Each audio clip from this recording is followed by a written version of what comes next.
La question de l'emploi des jeunes préoccupe à plus haut niveau les autorités du pays, s'inscrivant dans le cadre de la loi de finances 2022 qui prévoit l'intégration de 5 000 jeunes à la fonction publique. Le Premier ministre de Transition Payim Padaga Albert a échangé avec les jeunes diplômés sans emploi issus des différentes écoles professionnelles et des universités. Sans complaisance ni tabou, la question de l'emploi de ces jeunes diplômés a été abordée lors de cette rencontre en présence du ministre de la fonction publique Brahma Hamad, du ministre de la communication porte-parole du gouvernement Abdraman Koulamalla, des membres du cabinet du Premier ministre de transition et du président du Conseil national de la jeunesse du Tchad, Alamine Dangaya. Tenant compte des places disponibles et compte tenu du nombre de demandeurs d'emploi, l'équation s'avère difficile à résoudre. Il faut donc trouver le juste milieu, précise le chef du gouvernement de transition.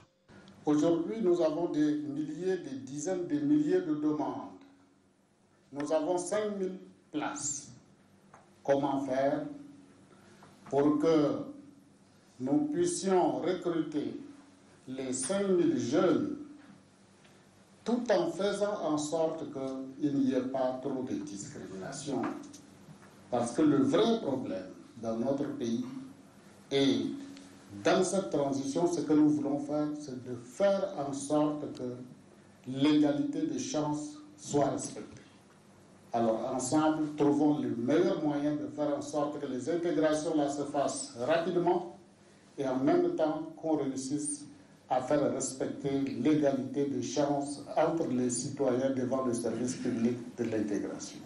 Tout compte fait, à l'issue de la présente rencontre autour du Premier ministre de transition, les jeunes diplômés sans emploi se rassurent de la concrétisation de leur intégration à la fonction publique.